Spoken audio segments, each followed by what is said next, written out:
मेरी मौसी बहुत खूबसूरत और जवान थीं। वह अक्सर घर पर अकेली रहती थीं और मुझे अपने पास बुला लिया करती थीं। मैं भी खुश होकर मौसी के पास चला जाता और उनके साथ कुछ अच्छा वक्त बिताता। एक दिन मौसी ने मुझे अपने घर बुलाया। मैं भी बिना किसी देरी के मौसी के घर चला गया। जब मैं उनके घर पहुंचा तो मौसी वॉशरूम से नहाकर बाहर आ रही थीं। जैसे ही मैंने उन्हें देखा, मैं हैरान रह गया। मौसी वाकई बहुत सुंदर लग रही थीं। उनकी खूबसूरती देखकर अंदाजा लगाना मुश्किल था कि वह शादीशुदा हैं। उस वक्त मैं अपने मौसा के घर ठहरा हुआ था क्योंकि मम्मी पापा विदेश जा रहे थे। इससे पहले जब छोटे मौसा मम्मी पापा से मिलने आए थे तो उन्होंने पापा से कहा कि आरो को हमारे घर छोड़ दीजिए। पापा ने पहले मना किया क्योंकि अब मैं बड़ा हो चुका था और अपना ख्याल खुद रख सकता था। लेकिन मौसा मौसी ने पापा को मना लिया और मैं उनके घर आ गया। दोस्तों, कहानी को पूरा सुनिएगा। बहुत ही इंटरेस्टिंग कहानी है और चैनल पर पहली बार आए हैं तो चैनल को सब्सक्राइब कर लें। मौसी मोनिका की शादी मेरे मौसा से लगभग 10 साल पहले हुई थी। उस वक्त मैं सिर्फ 10 साल का था, लेकिन मौसी की खूबसूरती और शालीनता ने हमेशा मुझे प्रभावित किया। उनकी आवाज़ धीमी और लहजा बहुत नरम था। मौसा और मौसी की जोड़ी बहुत आदर्श मानी जाती थी, लेकिन उन्हें अभी तक औलाद नहीं हुई थी। दोनों ने इसे अपनी किस्मत मानकर स्वीकार कर लिया था। मौसा और मौसी में बहुत प्यार था और मुझे लगता था कि उनका रिश्ता काफी मजबूत था। शादी के बाद मौसी का व्यक्तित्व और निखर गया था। उनकी खूबसूरती में एक अलग ही कशिश थी। उस दिन जब मौसी घर की सफाई कर रही थीं और मैं टीवी देख रहा था तो उन्होंने मुझसे पूछा, आरो बेटा, आज कॉलेज नहीं जाना क्या? मैंने जवाब दिया, नहीं मौसी, सेमेस्टर खत्म हो गया है, इसलिए 1.5 महीने की छुट्टियां हैं। मौसी ने हल्के से सिर हिलाया और झुककर मेज को साफ करने लगीं। लेकिन मौसी का ऐसा देखकर मुझे समझ नहीं आ रहा था कि क्या करूं और क्या ना करूं। मुझे मौसी के घर आए हुए 2 दिन हो चुके थे। रात के खाने पर मौसा ने मौसी से कहा कि उन्हें 20 दिन के लिए लाहौर जाना है। अगर यह सफर लंबा होता तो वह मौसी को भी साथ ले जाते, लेकिन इस बार मैंने मौसी के पास रहने की वजह से उन्हें अकेले जाना मुनासिब समझा। इन 2 दिनों में मैंने मौसी की आदतों और दिनचर्या को ध्यान से देखा था। वह चाय की बहुत शौकीन थीं और हमेशा चाय में ज्यादा दूध डालती थीं, जबकि मुझे डिब्बे का दूध पीने की आदत थी। अगले दिन मैं अपने दोस्तों के साथ बैठा बातें कर रहा था। हमारी बातचीत का अंदाज मजाकिया और हल्का फुल्का था, लेकिन मेरे कुछ शब्द बहुत ही आपत्तिजनक थे। मौसी, जो पास ही थीं, मेरी बातें सुनकर चौंक गईं।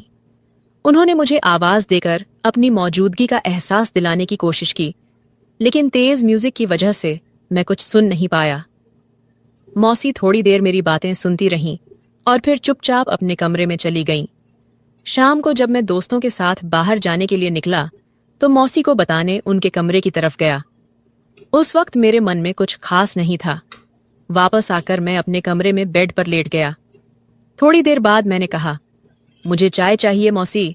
मौसी ने मुस्कुराकर जवाब दिया, क्यों नहीं मेरे बच्चे, बस 2 मिनट में फ्रेश होकर आती हूँ और बना देती हूँ। ये कहकर वह बाथरूम की तरफ चली गई। मैं गैलरी में आकर बैठ गया और सामने लॉन के फूलों को देखने लगा। एक फूल मुझे बेहद पसंद आया। मैंने पास जाकर उसे ध्यान से देखा और फिर तोड़ लिया। मौसी की आवाज गैलरी में गूंजी, आरो, कहाँ हो? मैंने जवाब दिया, मैं बाहर हूं। थोड़ी देर में मौसी हाथ में ट्रे लेकर बाहर आईं। उसमें 2 कप चाय रखी हुई थी। उन्होंने एक कप मुझे पकड़ाया और दूसरा खुद अपने लिए लिया। उसी वक्त मैंने वह फूल जो मेरे हाथ में था मौसी की ओर बढ़ा दिया। मौसी ने मुस्कुराते हुए फूल मेरे हाथ से लिया और कहा, शुक्रिया मेरे बच्चे। उस वक्त उनकी मुस्कान ने मुझे एहसास दिलाया कि मेरी सोच और मेरी हरकतें बचकानी थीं। उनकी यह सरलता और प्यारा अंदाज मेरे मन पर गहरी छाप छोड़ गया। मैंने मौसी की तरफ देखा और कहा, मौसी, आपको बोरियत नहीं होती? आप सारा दिन घर में ही रहती हैं। मैं तो बोर हो गया हूं। चलिए कहीं बाहर घूमने चलते हैं। मौसी ने मुस्कुराते हुए कहा, नहीं आरो, मैं तो हमेशा तुम्हारे मौसा के साथ ही बाहर जाती हूँ। उनके बिना कहीं जाना मुझे अच्छा नहीं लगता। मैं खामोश होकर चाय पीने लगा। रात के खाने के बाद मैंने एक मूवी लगाई और देखने लगा। मौसी भी पास आकर बैठ गईं और मूवी देखने लगीं। जब उन्होंने देखा कि यह वही मूवी है जिसके डायलॉग दोपहर में मैंने गेम खेलते वक्त दोहराए थे, तो उन्होंने हैरानी से कहा, अच्छा, तो ये सब बातें तुमने यहीं से सीखी हैं? बेटा, ये तो बहुत गंदी बात है। तुम बहुत गंदी जबान इस्तेमाल कर रहे हो। मुझे शर्मिंदगी महसूस हुई। मौसी ने फिर कहा, मैं तुम्हारे पापा से कहूंगी कि तुम पर नजर रखें। लगता है तुम हाथ से निकलते जा रहे हो। मैंने नजर उठाई और शर्मिंदा होकर कहा, मौसी, गलती हो गई, मुझे माफ कर दीजिए। पर क्या करूं, सारे लड़के ऐसी मूवी देखते हैं। कभी कभी जवाब देना पड़ता है तो इस तरह की बातें मुंह से निकल जाती हैं। मेरी बात सुनकर मौसी हंस पड़ी और बोली, डरो मत, मैं किसी से कुछ नहीं कहूंगी। मुझे पता है कि लड़के ऐसे मजाक करते हैं। अच्छा, चलो अब कोई और मूवी लगाओ, ये तो बकवास है। ये सुनकर मेरी जान में जान आई। मैंने मौसी से पूछा, तो मौसी, कौन सी मूवी लगाऊं? मौसी ने कहा, कोई इंडियन मूवी लगाओ। मैंने उनके लिए एक इंडियन मूवी लगा दी। मौसी मूवी देखने लगी और मैं चोरी छिपे मौसी को देखने लगा। तभी मौसी ने अपनी एक टांग दूसरी टांग पर रख ली और सोफे पर टेक लगाकर आराम से बैठ गईं। मैंने भी उनकी नकल करते हुए अपनी एक टांग दूसरी पर रख ली। मुझे लगा कि मौसी ने मेरी इस हरकत को नोट किया है, क्योंकि उनके चेहरे पर हल्की सी मुस्कुराहट आ गई थी।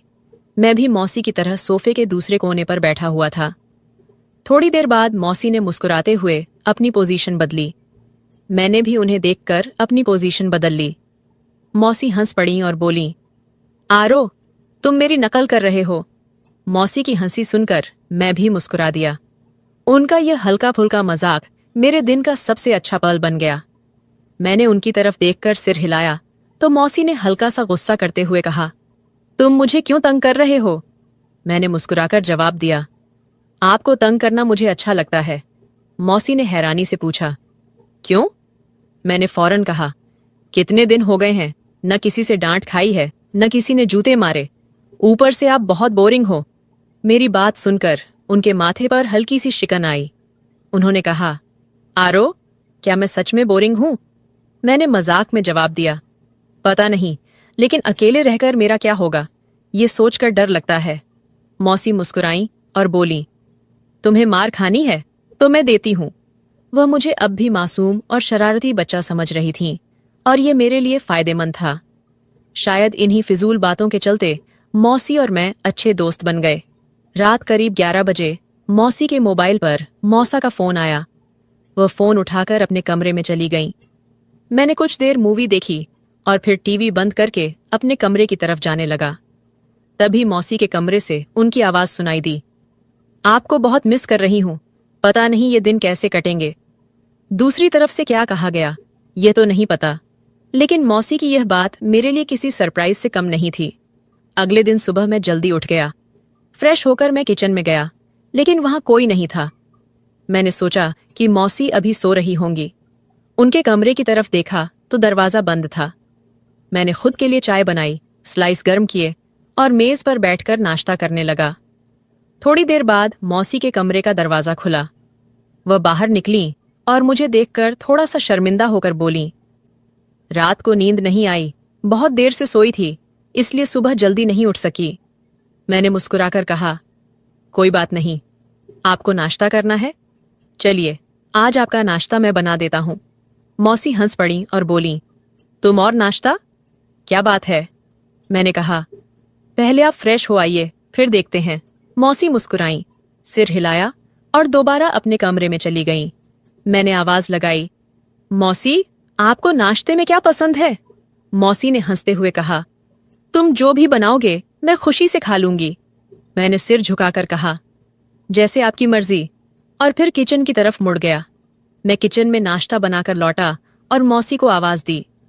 मौसी हॉल में आई और कुर्सी पर बैठ गईं। मैंने कहा, मौसी, आपका नाश्ता तैयार है।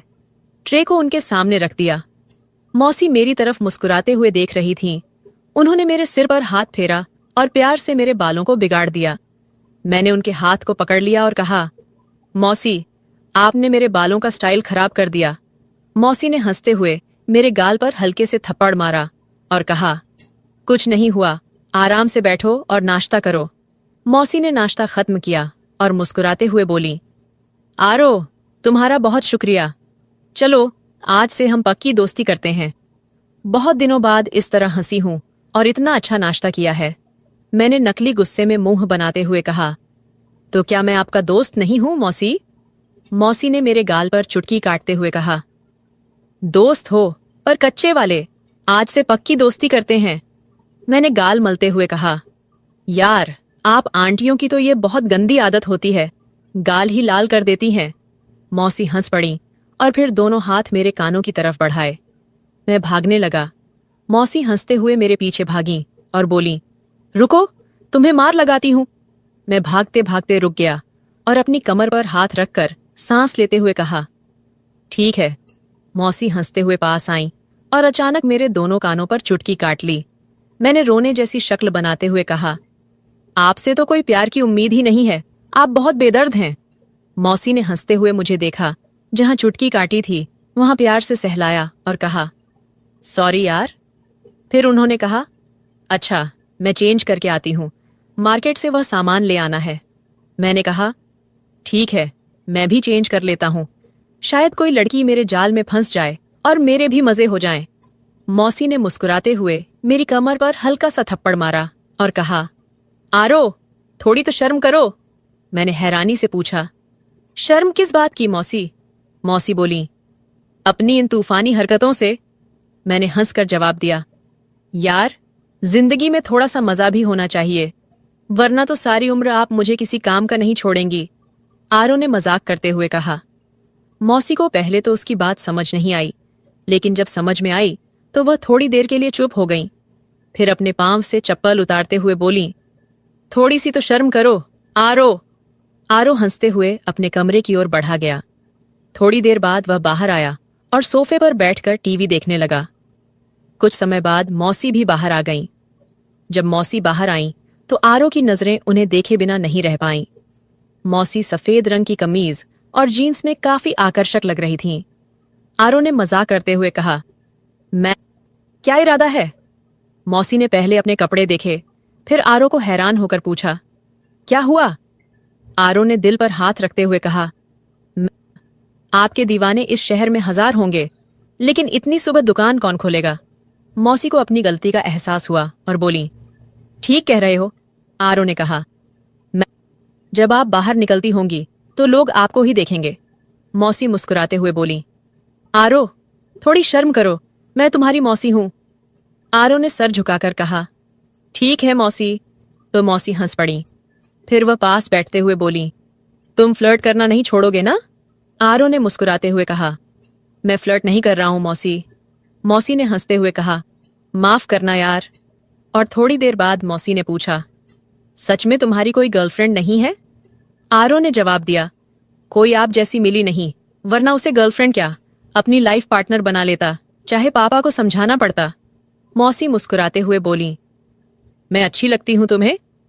आरो ने फिर अपने सिर को थोड़ा झुकाकर हल्के से कहा, बहुत ज्यादा मौसी। मौसी ने कहा, तू बाज नहीं आएगा। फिर अचानक कहा, आरो, दूध ले आओ, खत्म हो गया है। आरो ने सिर हिलाया और बाजार की ओर चला गया। वापस आकर उसने दूध के बर्तन को फ्रीजर में रखा और मौसी को बताने के लिए उनके कमरे में गया। लेकिन जो दृश्य उसने देखा वह पागल कर देने के लिए काफी था। मौसी शायद नहाकर बाहर आई थीं। ये वक्त आरो के लिए बेहद कठिन था और वह महसूस कर रहा था कि जैसे उसकी ताकत खत्म हो गई हो। वह पलटने ही वाला था जब मौसी ने आवाज दी, दूध ले आए हो? आरो की आवाज जैसे रुक सी गई थी। उसने सिर हिलाया और मौसी धीरे धीरे कदम उठाते हुए उसकी ओर बढ़ी। उसने आरो के चेहरे के नीचे हाथ रखा और पूछा, क्या हुआ आरो? आरो ने सिर उठाया और मौसी की आंखों में देखते हुए कहा, कुछ नहीं मौसी। मौसी ने उसकी आंखों में गहरी नजर डाली और बोली, सच सच बताओ, क्या मेरा इस तरह तुम्हारे सामने आना सही है? आरो ने सिर हिलाया और फिर सिर झुकाकर कहा, अगर आपको लगता है कि मैं आपकी तरफ आकर्षित हो रहा हूं तो आप गलत हैं मौसी। आपका जिस्म आपका प्यार जताने का तरीका हो सकता है, लेकिन यही सब कुछ सही नहीं है। मौसी ने गहरी सांस ली और उसे देखा जैसे वह पूरी तरह से दीवाना हो। आरो ने फिर सिर उठाया और कहा, लेकिन मैं यह भी नहीं चाहता कि आप मुझे अपनाएं और फिर अचानक मुझे अपने दीदार से महरूम कर दें। मौसी के लिए यह एक बड़ा फैसला था। फिर वह बेड पर बैठ गई और कहा, आओ मेरे पास बैठो। आरो धीरे धीरे उनके पास आकर बैठ गया। मौसी ने उसका हाथ पकड़ा और दूसरे हाथ पर रखा। आरो, जो भी मिल जाए उसका शुक्र करना चाहिए, वह बोली। आरो को यह समझ में आ गया कि मौसी के मन में क्या चल रहा था और उसने खुद को कमरे से बाहर खींच लिया। तभी उसे महसूस हुआ कि मौसी अंदर रो रही हैं। उनकी सिसकियों की आवाज बाहर तक आ रही थी। वह दरवाजे के पास गया और पूछा, क्या आप ठीक हैं? अंदर से कोई जवाब नहीं आया, लेकिन सिसकियां फिर से सुनाई देने लगीं। आरो ने फिर पूछा, मौसी, क्या हुआ? आप क्यों रो रही हैं? अंदर से आवाज आई, आरो, मुझे थोड़ी देर अकेला रहना है, प्लीज तुम अपने कमरे में चले जाओ। आरो ने कहा, ठीक है, अगर आप ठीक हैं तो बताइए। मौसी ने कहा, मैं ठीक हूं। लेकिन आरो को अब भी यह समझ में नहीं आ रहा था कि आगे क्या करना चाहिए। मैं जल्दी से वापस आ गया। फिर कुछ देर बाद मौसी भी फ्रेश होकर बाहर आई और मुझसे माफी मांगने लगी। उस दिन के बाद से मैंने मौसी का बहुत ज्यादा ख्याल रखना शुरू कर दिया, क्योंकि वह बहुत ज्यादा तन्हाई का शिकार हो गई थी और मुझसे प्यार करने लगी थी। मैंने फोन करके मामा को वापस बुला लिया। मौसी जवान और खूबसूरत औरत थी, इसलिए वह अपनी तन्हाई को मिटाने के लिए बहुत ज्यादा तरस गई थी। लेकिन शुक्र है कि हम दोनों में इस तरह का कोई भी ताल्लुक कायम नहीं हुआ। कुछ दिन मैंने और मौसी के घर में गुजार दिए और फिर मेरे मम्मी पापा घर वापस आ गए और मैं अपने घर वापस चला गया। मेरा सभी लोगों का यही कहना है कि हमेशा घर में किसी के सहारे अपनी बहन या पत्नी को अकेले छोड़कर ना जाएं, क्योंकि शैतान कभी भी इंसान को बहका सकता है और शैतान के बहकावे में आकर यह गलती इंसान कर बैठता है। लिहाजा ये काम करने से पहले 1000 बार सोचना चाहिए, क्योंकि आप लोगों के घर टूट सकते हैं। मर्दों से गुजारिश है कि वह अपनी बहन या पत्नी को किसी के भरोसे पर छोड़कर न जाएं। जब मैं घर वापस लौट आया तो मुझे लगा कि जैसे कुछ अनकहा और अधूरा सा रह गया हो। मेरी जिंदगी में जो बदलाव आए थे वे केवल बाहरी नहीं थे, बल्कि अंदरूनी भी थे। मुझे यह एहसास हुआ कि रिश्तों का असली मोल समय और समझदारी में है। मौसी और मैं एक दूसरे से ज्यादा करीब हो गए थे, लेकिन इस करीबी में एक सीमा बनी रहनी चाहिए थी। एक दिन जब मैंने मौसी से बात की तो उसकी आंखों में एक नई तरह की शांति थी। वह अब पहले जैसी तन्हाई का शिकार नहीं थी और मुझे लगा कि वह अब अपने जीवन में सच्ची खुशियों की तलाश में है। मैंने मौसी से कहा, आप अब खुश रहना डिजर्व करती हैं मौसी। उसने मेरी ओर देखा। उसकी आंखों में एक हल्की सी मुस्कान थी, लेकिन उसके भीतर एक गहरी समझ थी जो उसने मुझे कभी दिखाई नहीं थी। उसने कहा, हर रिश्ते में एक सफर होता है आरो। मैंने अपनी गलती को समझा और अब खुद को प्यार और सम्मान देना सीख लिया है। तुमसे भी एक बात कहनी थी, हम सब अपने जीवन में कुछ खोते हैं, लेकिन उसे वापस पाने का रास्ता तब मिलता है जब हम अपनी अपनी सीमाओं का सम्मान करते हैं। ये शब्द मेरे दिल को छू गए और मुझे समझ में आया कि हर रिश्ते में केवल प्यार ही नहीं, बल्कि आत्म आदर और समझदारी भी जरूरी होती है। मौसी ने मुझे वह सिखाया जो मैं पहले कभी नहीं समझ पाया था। उस दिन के बाद मुझे एहसास हुआ कि प्यार केवल शारीरिक आकर्षण तक सीमित नहीं होता, बल्कि यह सच्ची मित्रता, परिवार और एक दूसरे के दर्द को समझने की प्रक्रिया भी होती है। मैं और मौसी अब बेहतर रिश्ते की ओर बढ़ रहे थे, जहां एक दूसरे की भावनाओं और जरूरतों का सम्मान था। मैंने अपनी माँ बाप से एक वादा किया कि मैं कभी भी रिश्तों की अहमियत को कम नहीं करूंगा और उन्हें समझाऊंगा कि किस तरह परिवार का साथ हर मुश्किल से बाहर निकलने का रास्ता होता है। ये कहानी शायद किसी एक व्यक्ति की न हो, बल्कि ये हर किसी के जीवन के किसी हिस्से से जुड़ी हो सकती है, जहां हम अपने रिश्तों को समझने और उनका सम्मान करने के बारे में सीखते हैं। अगर आपको यह कहानी पसंद आई हो तो वीडियो को लाइक करें और चैनल को सब्सक्राइब करें। एंड बेल आइकन पर क्लिक करें, ऑल घंटी को प्रेस करें, ताकि जब भी वीडियो डाले नोटिफिकेशन सबसे पहले आपको मिले। मिलते हैं एक और दिलचस्प कहानी के साथ में। धन्यवाद।